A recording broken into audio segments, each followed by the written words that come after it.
Now, Jagdeo has got to be one of the most pettiest individuals I have ever came across in my lifetime. Petty, petty, petty. Now, Jagdeo, you know you're wrong for this. Now, you see Azruddin trying for big himself up and say, but he ain't take no salary. You got to just let the man be great for a minute, eh? The man saying and take no salary and focus on the poor people in the country, and he was feeling a little nice and thing like that. Are you gonna get a fucking calculator and decide for calculate how much years of salary he shouldn't collect because he evaded taxes in the country for many, many years? And guess how much years, Jack, you got? Azruddin, you could be president for 275 years and you will not collect a dime because you owe the country that amount of money, okay? You see what I tell you when it comes to petty? It's petty. Jagdeo went and calculated the amount that you owe to the country. Now, if that's not petty, I don't know what the fuck is. Jesus, Jagdeo. I don't know if all persons know this. I'm not sure if all doctors explain this as well. But birth control, whether it's the implant, the injection, or the one that is inserted, it throws off your hormonal balance. If you did not know, it does. So you notice when you get in birth control, you just end up feeling tired, like you ain't able to get out of bed, you ain't able to do nothing, you ain't able to talk to nobody, you always get an attitude, you always get a mood swings. One time you're good and next time you're in good. You start feeling disconnected from the things that once made you feel happy or even excited to do. That was my experience when I had in my birth control. My excitement for the things that I once loved, it went away. My excitement when it comes to relationships, it went away. My sex drive completely left. It left. It was no longer there. It literally happens, and that is because your hormonal balance, it is thrown off. When I had in the birth control implant in my arm, I had it in for 10 months, and that entire 10 months I had my period every single day of the 10 months. Not every single day, I can't do that. Not every single day. I had like very often, but like 2 days in between every couple weeks, 2 to 3 days in between every couple weeks, it would stop.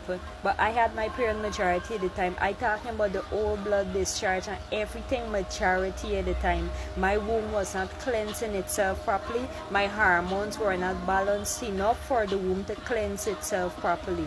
So if you have in the birth control implant, it's throwing off your hormones because that is the only way it can stop you from getting pregnant. It literally suppresses the ovulation process. So of course you're going to get weight gain. Of course you're going to experience a lot of mood swings. Of course you're going to experience a lot of acne. Of course you're going to experience a lot of bleeding or no bleeding at all.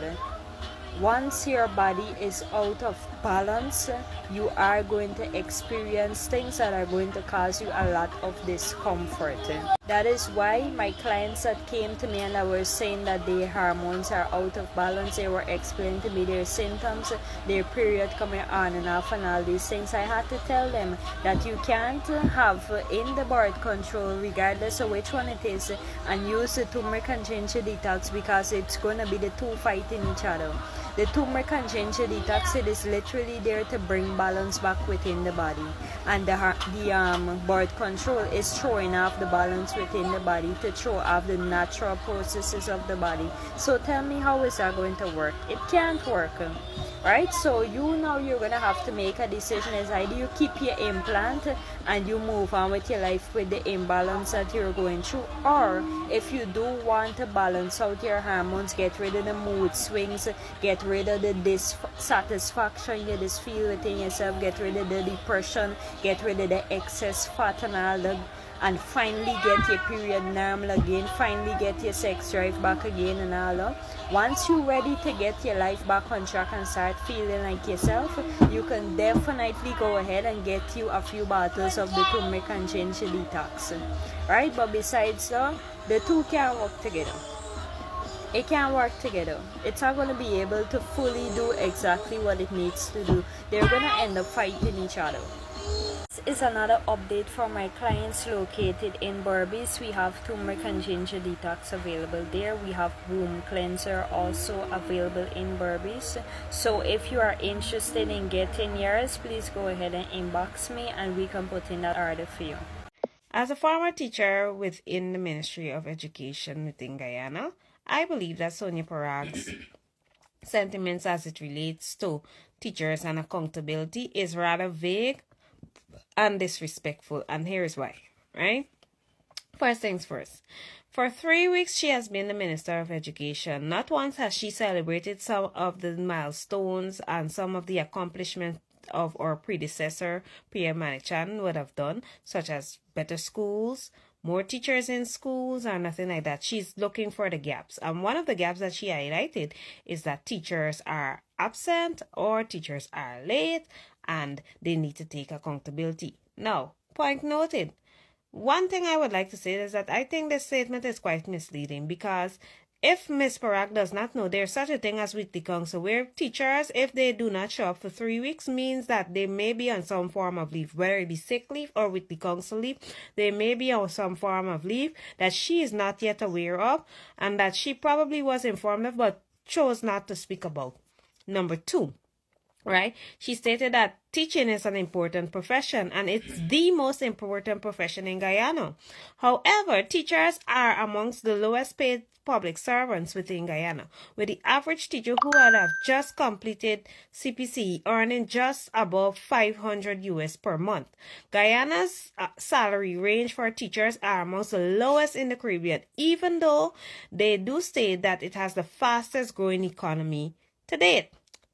Thirdly, Ms. Parag went on to state that head teachers and had to help teach classroom. That is their job. Apart from managing the school, when teachers are absent, head teachers do have to come out and help to man a classroom, right? That is 1. 2, it is the ministry's job also to ensure that when teachers are absent, that there are substitutes who can replace them, who are readily available and can be sent into those schools. Okay, finally, let us talk about how Ms. Parag did not note anything positive about teachers or the teaching profession in the whole, and why I think that she was disrespectful to the entire profession. Even though there were some teachers absent, what about those who were present? What about those who were actually doing their job and ensuring that the curriculum is taught to the best of their ability? What about those who are actually engaging learners? It would seem to me as if Ms. Parag just came to look at all of the negative things to attack people rather than to fix the problem. If you want to fix the problem, fix the salaries, fix teachers' salaries, learn how the ministry operates, hire more substitute teachers so that when teachers are either sick or on leave, that they are replacements who are readily available to man the classroom. And fourthly, please ensure that the next time that you're manning a ministry, that you know very well how it operates. Because to me, I feel like if you disrespect everyone, you disrespect all of we. And a lot of teachers fall dead on the plantation, as we may call it. A lot of teachers are ill. They may have terminal illnesses. Are these things that you considered before you came forward and made those kind of statements? But that's just my opinion. Bye.